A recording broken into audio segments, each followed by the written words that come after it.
యేసయ్య పొందిన దెబ్బల చేత మనకు స్వస్థత కదా. యెషయా గ్రంథం చెప్తా ఉంది 53:5 ఆయన పొందిన దెబ్బల చేత మనకు స్వస్థత మరలా రప్పించి ఉన్నాను అని ఇర్మియా ద్వారా దేవుడు మనతో మాట్లాడుతున్నాడు. ఎంతమంది అయితే ఈ వాక్యాన్ని వింటున్నారో, ఎంతమంది లైవ్లో ఈ వాక్యాన్ని వింటున్నారో, దేవుడు తన వాగ్దానాన్ని మీ పట్ల నెరవేర్చడానికి ఇష్టపడుతున్నాడు. నేను స్వస్థతను మరలా రప్పింతును. ఆల్రెడీ స్వస్థతను పొందుకున్నావు, మరలా రోగం చేతను నింపబడ్డావు. దేవుడు నీతోనే మాట్లాడుతున్నాడు, నీకు మరలా స్వస్థతను రప్పింతును. ఆమేనండి, ఆమేన్. స్వస్థపరచు యెహోవా నేనే, స్వస్థపరచు యెహోవా నేనే. నిర్గమాకాండం 15:26 మాట మనం చూస్తాం, నిన్ను స్వస్థపరచు యెహోవాను నేనే. చూసారా ఎన్ని వాగ్దానాలు ప్రభు మనకి ఇస్తున్నాడు. I'm the God who can heal at you.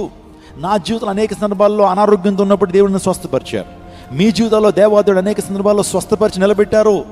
ఆ టైంలో అనుకునేటువంటి వారు మరణ పడక మీద ఉన్నప్పుడు, మరణ శయ్య మీద ఉన్నప్పుడు, అయిపోయింది నా జీవితం, ఇంకా నేను బ్రతకలేను, ఇంకా నాకు జీవం రాదు, ఇదే ఆఖరి క్షణాలు అనుకున్న పరిస్థితుల్లో దేవుడు తన కనికరాన్ని చూపి నేను స్వస్థపరచలేదా?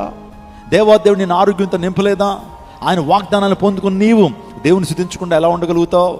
దావీదు అంటున్నాడు, నా ప్రాణమా యెహోవాను సన్నుతించుము, ఆయన చేసిన ఉపకారం దేనిని మరువకము, ఆయన నీ దోషములన్నిటినీ క్షమించువాడు, నీ సంకటములన్నీ కుదుర్చువాడు.